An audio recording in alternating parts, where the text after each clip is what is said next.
Oke, Assalamualaikum warahmatullahi wabarakatuh. Jadi kami dari kelompok 6 akan mempresentasikan materi tentang penyusutan dan amortisasi. Dalam kelompok 6 beranggotakan saya, Subhania Vindi, ada Jihan Salma, ada Alde Lania Audi, ada Oedi Niesya Bella, ada Intania, dan ada Abdul Hadi. Oke, next.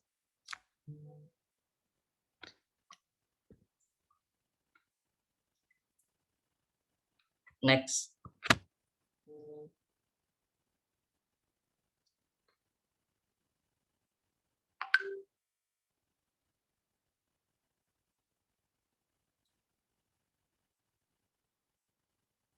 Oke, untuk agenda pembahasan tentang penyusutan dan amortisasi, yang pertama ada klasifikasi harta tanpa berwujud, yang kedua ada klasifikasi harta bukan bangunan, yang ketiga ada klasifikasi harta bangunan, yang keempat ada tarif depresiasi untuk harta tetap yang berupa bukan bangunan dengan metode garis lurus dan saldo menurun. Next. Yang kelima ada waktu dimulainya penyusutan. Yang keenam ada cara menghitung penyusutan. Yang ketujuh ada pengelompokan harta tak berwujud. Yang kedelapan ada tarif amortisasi dengan metode garis lurus dan saldo menurun. Dan terakhir ada cara menghitung amortisasi. Oke, untuk materi pembuka saya Subhania Vindi. Di sini saya yang akan menjelaskan tentang penyusutan dan amortisasi. Oke, next. Pengertian penyusutan dan amortisasi. Penyusutan adalah alokasi biaya perolehan suatu aktiva tetap kecuali tanah selama masa manfaat tertentu sesuai dengan kelompok harta. Berdasarkan UU nomor 36 tahun 2008 pasal 11 ayat 1, penyusutan merupakan pengeluaran untuk memperoleh harta berwujud yang mempunyai masa manfaat lebih dari 1 tahun, harus dibebankan sebagai biaya untuk mendapatkan, menagih, dan memelihara penghasilan dengan cara mengalokasikan pengeluaran tersebut selama masa manfaat harta tersebut melalui penyusutan. Jadi penyusutan di sini dilakukan untuk harta yang untuk usaha itu sendiri seperti kayak gedung dan sebagainya. Selanjutnya ada amortisasi. Amortisasi adalah alokasi perolehan harta tidak berwujud selama masa manfaat tertentu.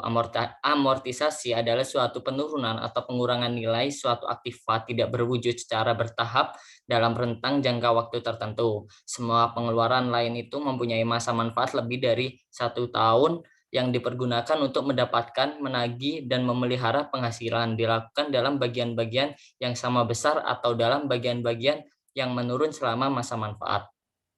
Oke, next.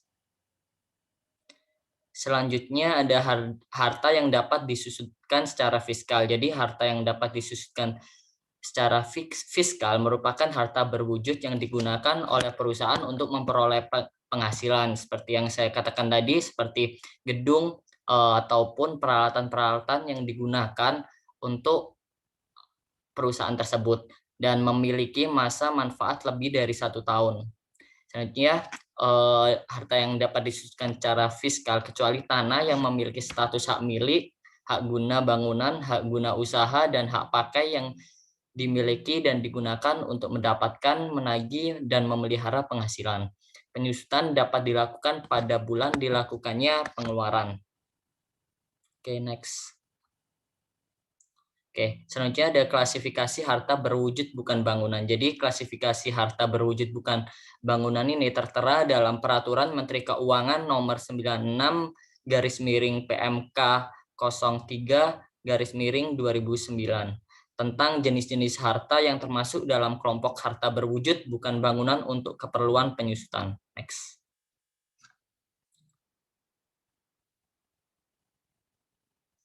Oke, next.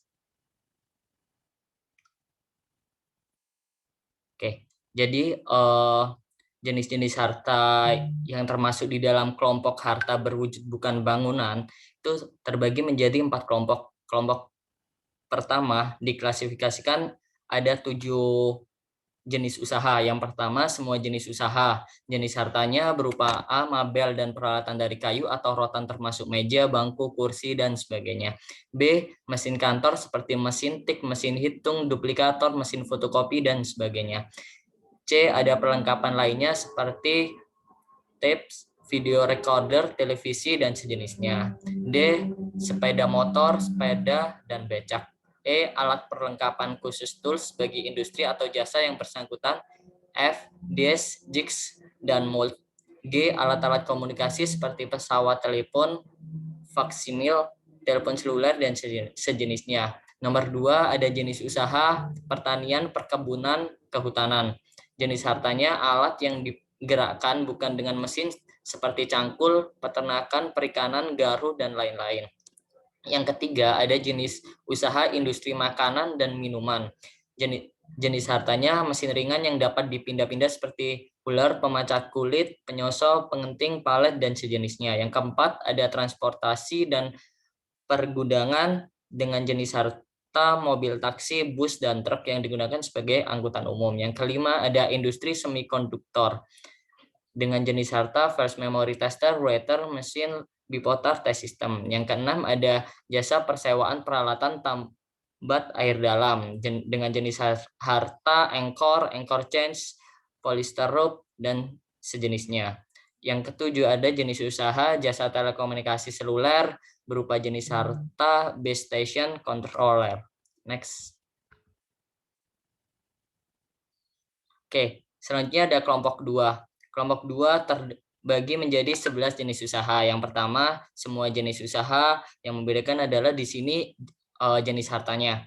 Jenis harta dalam kelompok 2 dalam jenis usaha semua yang usaha mebel, A, B mobil, C kontainer. Yang kedua ada pertanian, perkebunan, kehutanan, dan perikanan. Yang membedakan adalah jenis harta juga. Yang ketiga ada jenis usaha industri makanan dan minuman. Yang membedakan pun juga jenis harta. Yang keempat industri mesin. Yang kelima perkayuan atau kehutanan. Yang keenam konstruksi. Yang ketujuh transportasi dan pergudangan. Yang ke-8 telekomunikasi. Yang ke-9 industri semikonduktor. Yang ke-10 jasa persewaan peralatan tambah air dalam. Yang ke-11 jasa telekomunikasi seluler. Oke, next. Selanjutnya kelompok 3 ada 7 jenis usaha. Yang pertama ada pertambangan selain minyak dan gas. Yang kedua ada permintalan atau pertenunan dan pencelupan. Yang ketiga ada perkayuan. Yang keempat ada industri kimia. Yang kelima ada industri mesin. Yang keenam ada transportasi dan pergudangan. Yang ketujuh ada telekomunikasi. Next. Oke. Yang terakhir ada kelompok 4 dengan 2 jenis usaha. Yang pertama ada konstruksi, yang kedua ada transportasi dan pergudangan. Jadi dalam kelompok 1 sampai 4 ada beberapa jenis usaha yang mungkin sama, melainkan namun dalam jenis hartanya itu berbeda. Jadi perbedaan antara kelompok 1 sampai 4 itu mengenai klasifikasinya itu terdapat bagian jenis hartanya juga. Oke, selanjutnya bakal dijelaskan oleh teman saya.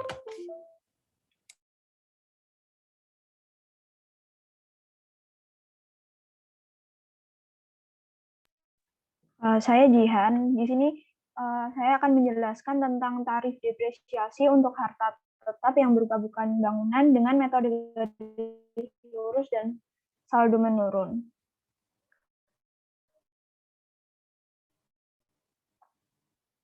Ini telah dijelaskan tentang kelompok-kelompok harta berwujud dan bangunan.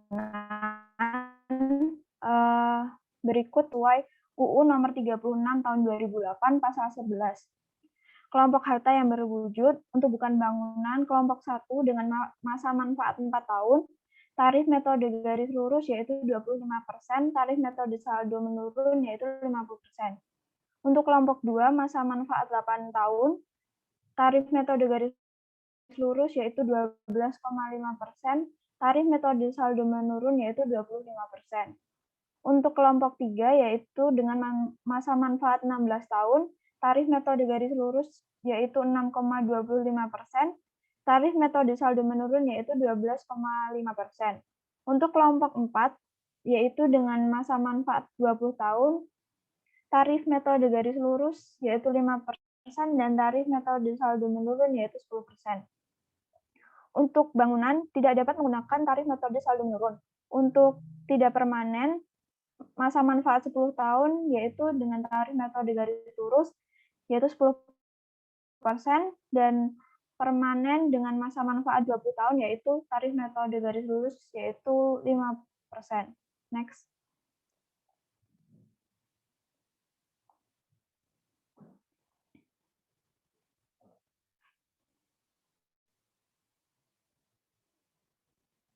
Untuk metode yang dapat digunakan untuk menghitung penyusutan harta berwujud sesuai dengan masa manfaat dan tarif sebelumnya, yaitu dengan metode garis lurus atau string line method, yaitu metode yang digunakan untuk menghitung penyusutan yang dilakukan dalam bagian-bagian yang sama besar selama masa manfaat yang ditetapkan bagian harta tersebut. Untuk yang kedua yaitu metode saldo menurun, yaitu decline balance method, yaitu metode yang digunakan untuk menghitung penyusutan dalam bagian-bagian yang menurun dengan cara menerapkan tarif penyusutan atas nilai sisa buku dan nilai sisa buku pada akhir masa manfaat harus disusutkan sekaligus. Untuk selanjutnya akan dijelaskan oleh teman saya. Baik, selanjutnya saya Algania Audi akan jelaskan mengenai waktu dimulainya penyusutan.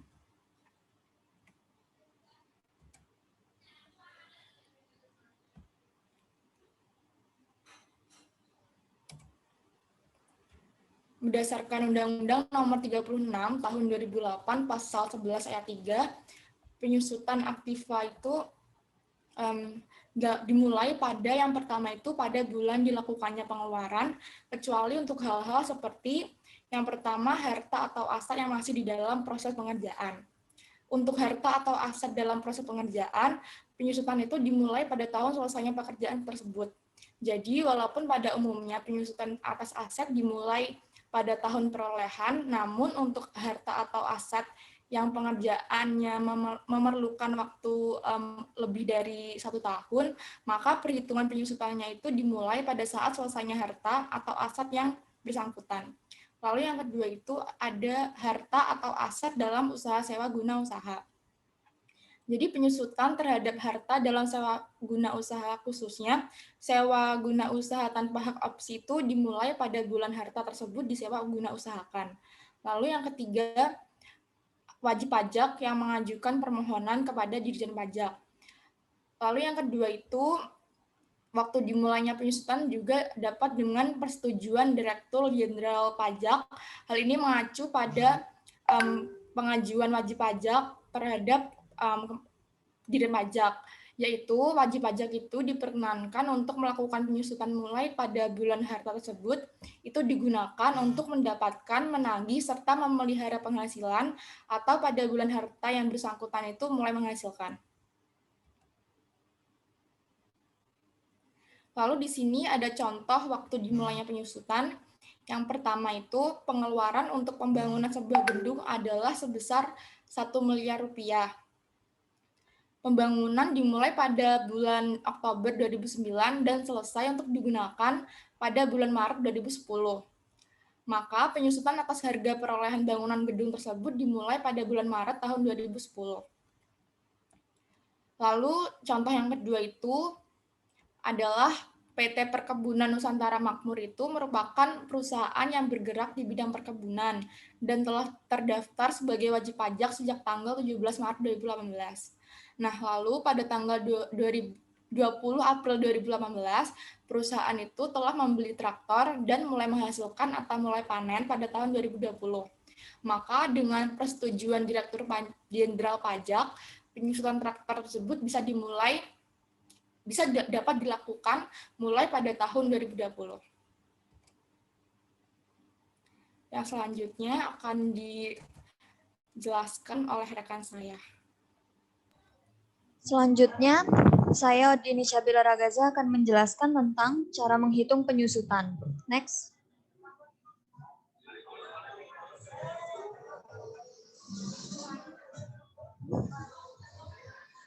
Next.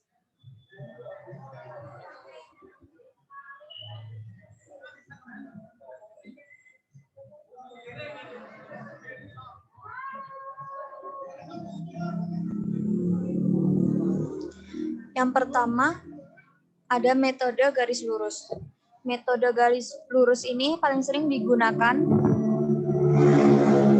dalam akuntansi dalam menjaga beban penyusutan tetap konstan dan simpel sepanjang usia ekonomi aset. Ada dua dalam metode garis lurus ini, yaitu ada metode perhitungan dengan nilai residu dan juga ada perhitungan tanpa nilai residu. Next. Nah, yang pertama, perhitungan menggunakan nilai residu. Di sini ada rumusnya, yaitu harga perolehan dikurangi nilai residu. Lalu dibagi umur ekonomis, yang hasilnya yaitu penyusutan. Contohnya, sebuah perusahaan membeli mobil operasional pada tanggal 2 Februari 2001 dengan harga 350 juta. Nah, harga 350 juta itu adalah harga perolehan. Lalu mobil itu diperkirakan mempunyai masa pakai 4 tahun dengan nilai residu 100 juta. Berapakah besar penyusutan per tahunnya? Tadi rumusnya itu harga perolehan. Nah, harga perolehannya itu 350 juta dikurangi nilai residu. Nilai residunya 100 juta. Dibagi dengan umur ekonomis. Umur ekonomisnya yaitu 4 tahun. Jadi penyusutan per tahunnya yaitu 62.500.000. Next.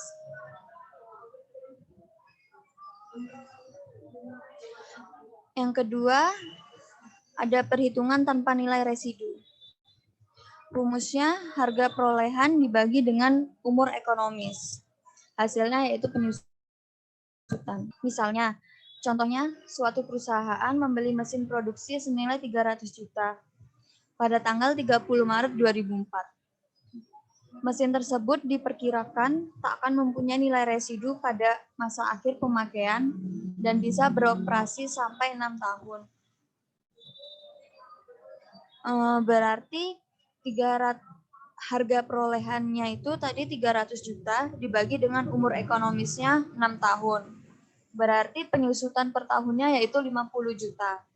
Next. Metode yang kedua yaitu metode saldo menurun ganda.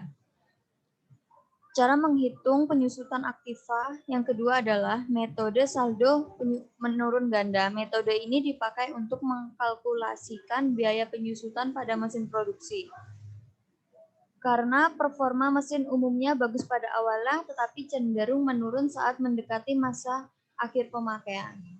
Metode saldo menurun menggunakan rumus perhitungan, yaitu harga perolehan dibagi dengan umur ekonomis dikali 2, sama dengan penyusutan. Next.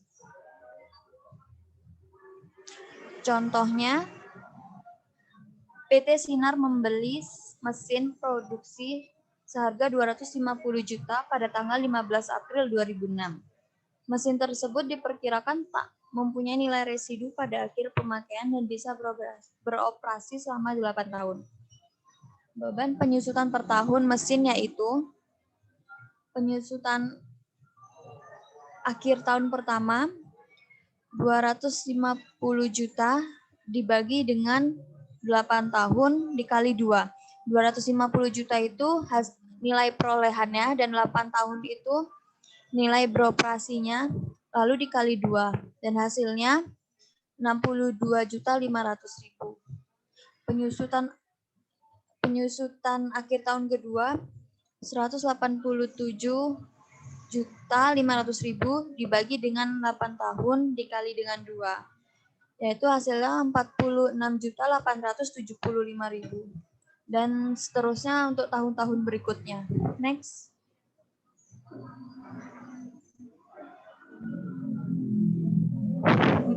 Metode yang ketiga yaitu metode jumlah angka tahun.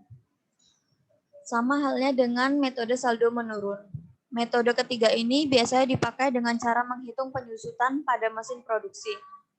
Namun, rumus yang digunakan sangat berbeda. Rumusnya itu harga perolehan dikurangi dengan nilai residu. Lalu,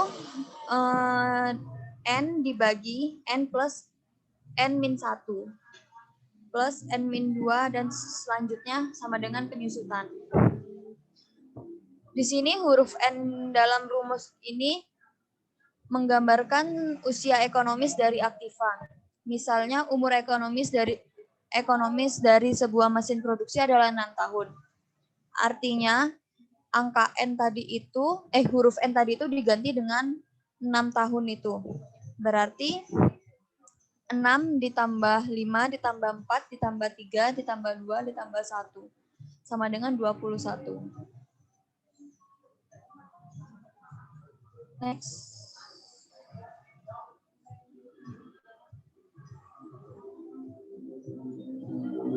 Yang keempat, ada metode unit produksi. Dalam metode ini, nominal dari penyusutan yang dikeluarkan pada masa tertentu mempunyai nilai proporsional. Nilai tersebut seimbang dengan kapasitas produksi dibandingkan dengan perkiraan kapasitas produksi maksimal selama usia ekonomis aset. Metode unit produksi banyak dipakai untuk perusahaan manufaktur untuk menggambarkan sisa usia dari aktiva mereka. Rumusnya yaitu harga perolehan dikurangi dengan harga residu dikali dengan pemakaian dibagi kapasitas maksimal sama dengan penyusutan. Next. Contohnya ada kasus dari PT Makmur Maju, yaitu PT Makmur Maju membeli mobil keluaran terbaru untuk operasional pada 20 November 2015. Mobil tersebut memiliki harga 400 juta dan dibayar secara tunai. 4 tahun kemudian, perusahaan bermaksud menjual mobil seharga 100 juta. Mobil yang dibeli dapat menempuh jarak sampai 100.000 km. Namun mobil itu sekarang telah menempuh jarak 50.000 km selama pemakaian. Berapa biaya penyusutan? Yaitu tadi rumusnya harga perolehan. Nah, harga perolehannya itu 400 juta. Dikurangi dengan harga residu yaitu 100 juta. Lalu dikali pemakaian. Pemakaiannya tadi 50.000 km dan dibagi dengan kapasitas maksimal. Kapasitas maksimalnya 100.000 km. Jadi hasilnya yaitu 150 juta. Di sini sebenarnya masih banyak lagi metode-metode lainnya, tapi saya hanya menjelaskan 4 metode saja. Selanjutnya akan dijelaskan dengan teman saya.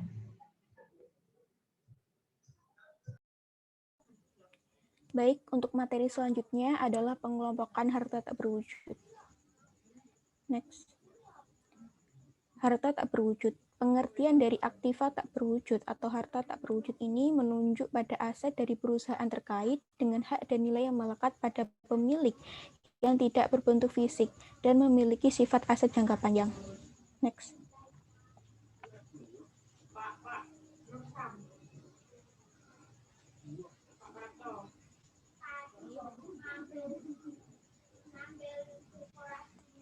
Berdasarkan eksistensinya, aktiva tak berwujud dapat dikelompokkan dalam 2 kategori.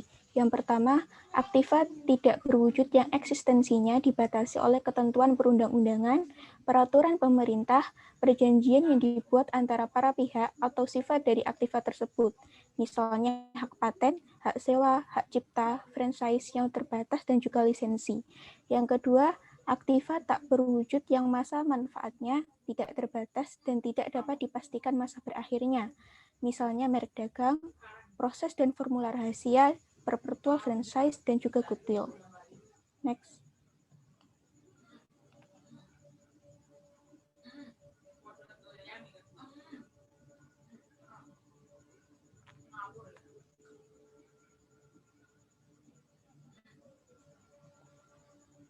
Untuk selanjutnya adalah tarif amortisasi dengan metode garis lurus dan juga metode saldo menurun. Berikut adalah tabel masa manfaat dan tarif amortisasi. Next.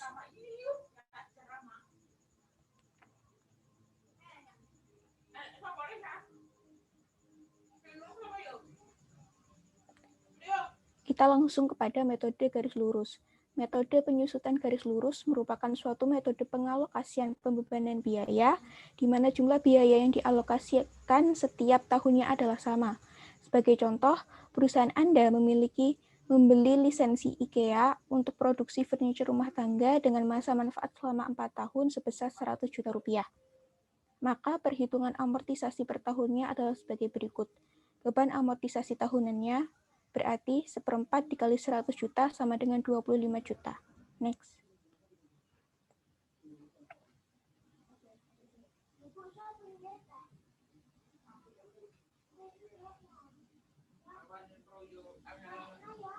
Yang kedua adalah metode saldo menurun. Metode saldo menurun merupakan suatu metode pengalokasian pembebanan biaya, di mana jumlah biaya yang dialokasikan semakin menurun tiap tahunnya seiring bertambahnya masa manfaatnya. Dan pada tahun di mana merupakan akhir masa manfaatnya, dilakukan penyusutan sekaligus atas nilai sisa buku yang ada. Yang pertama, amortisasi lisensi IKEA tahun pertama, yaitu 500% dikali 100 juta rupiah sama dengan 50 juta rupiah. Yang kedua, amortisasi lisensi IKEA tahun kedua, yaitu 50% kali 100 juta rupiah dikurangi 50 juta rupiah sama dengan 25 juta rupiah.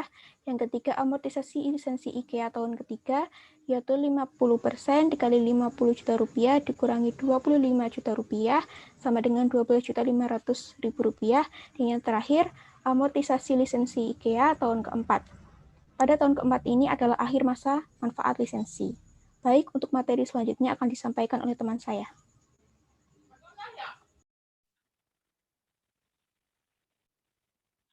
Cara menghitung amortisasi.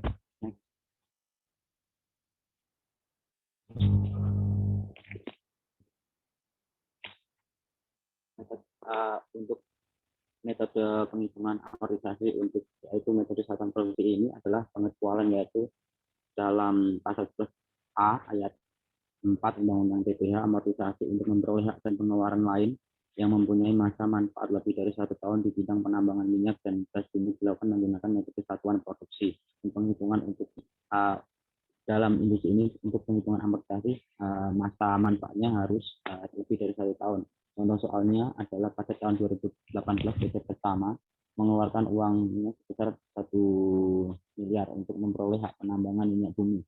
Kandungan minyak bumi ditaksir sebesar 5 juta barel. Produksi bumi tahun 2002 mencapai 1.500.000 barel.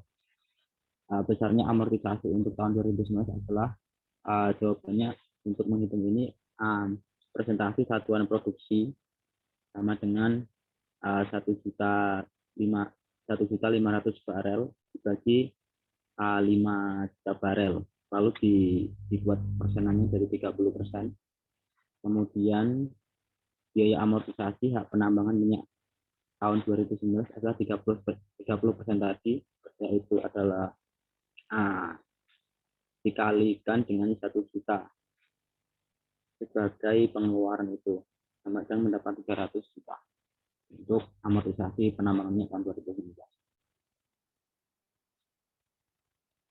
Lalu amortisasi khusus yang lainnya adalah untuk pertambangan selain migas, hak pengusahaan hutan, hak pengusahaan sumber alam, serta hak alam lainnya, yaitu meliputi hak pengusahaan untuk laut juga diatur dalam pasal 11 ayat 5 Undang-Undang PPh, diamortisasikan berdasarkan metode satuan produksi dengan jumlah paling tinggi 20% setahun atau masa manfaat maksimal 5 tahun. Contoh soalnya PT Kira Wood bergerak dalam bidang pengelolaan hutan produksi pada 2019. Perusahaan mengeluarkan biaya untuk memperoleh hak pengusahaan hutan atau HPH untuk mempunyai proyeksi 10 juta ton kayu sebesar 500 juta pada 2019. Jumlah produksi kayu adalah 3 juta ton kayu. Berapa amortisasi atas hak pengusahaan hutan? Next.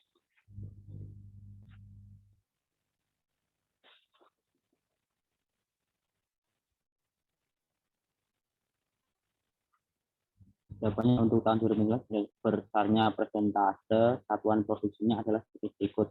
Hitung pertama dihitung lagi seperti di awal tadi, yaitu persentase satuan produksinya yaitu 3 juta ton yang dihasilkan dibagi dengan proyeksi yaitu 10 juta ton, mendapatkan 30%. Karena 30% melebihi 20%, yang mana 20% itu tadi maksimal untuk dihitung dalam amortisasi, maka untuk menghitung amortisasi tahun 2019 menggunakan presentasi maksimal yaitu 20% tadi. Sehingga biaya amortisasi hak pengusahaan hutan atau HPH sama dengan 20% dikali 500 juta sama dengan 100 juta. Sekian presentasi dari kelompok kami. Assalamualaikum warahmatullahi wabarakatuh.